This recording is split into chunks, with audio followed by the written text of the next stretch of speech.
Making a video game is tough. Releasing it is even harder, especially when working on it for over a year, like me. It really turns into a part of you at some point, at least if you're a solo dev. Releasing then will feel like letting your own child go, and I can see why parents often find that difficult. At the end of the day, we can prevent that from getting this far. But before we dive deep into this problem, my name is Daniel, an indie game dev close to releasing my own shoot-em-up roguelike game called Azure. But I could have easily released this game 2 months ago. This isn't because of the problem I just talked about, but another one that I call problem 2. More on that one later in the video. Back to number 1, the solution is very different for each person. For me it is always to show the game in videos and also releasing test versions for chosen playtesters.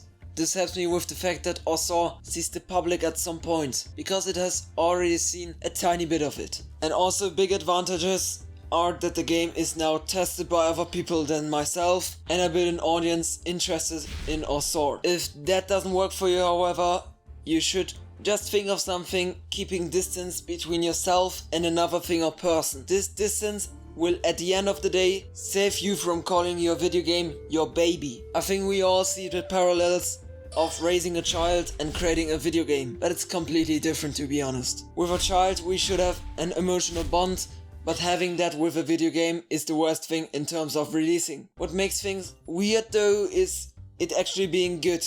When talking about completing it, it will prevent you from quitting because it would hurt your emotions when you just gave up. So we just need to keep that balance and not in the extremes. As said before, this isn't too much of my problem. For me it's more problem 2. Problem 2 is to be a perfectionist. Always wanting to improve something and never properly being able to say stop at some point. And you might think that you will run out of things to do anyway at some point, but that sadly isn't the case.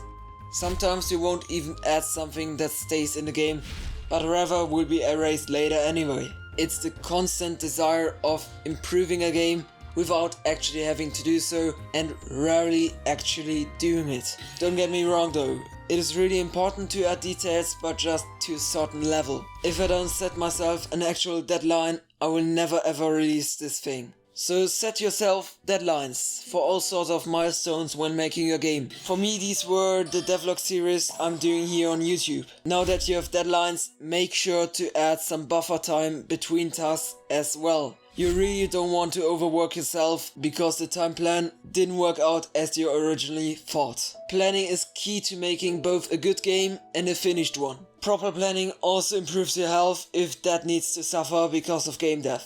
Additionally, working in the nights isn't any good for you. But that luckily is prevented with good planning. If you want to know more about planning, I also made a video on that a few weeks ago. Problem number 3 is simple but still super hard to prevent. It is always losing the motivation close before having the chance to actually release. This is because tasks now become a little less exciting, with them mostly being bug fixes, corrections and little improvements rather than new features, boss fights or levels. I personally enjoy that polishing phase, even if bug fixing can be quite frustrating at times. First of all, you need to have a genre that fits your person. If you get bored quickly, a roguelike can be pretty good, bringing you new levels every time you play. Next, you should just make a simple game if you don't enjoy that improvement phase. With that you will need to do less of this stuff. Also make sure to kind of spread the tasks across the days, not doing 20 tasks in one day, but 20 in 1.5 weeks. All of that improves your actual motivation and mental health. And that are the 3 main problems holding you back from releasing your game. I hope you now know some answers why you can't get it released. But if you still want to know something, make sure to ask in the comments section. I will try to answer as soon as possible. It would also mean the world to me if you liked and subscribed.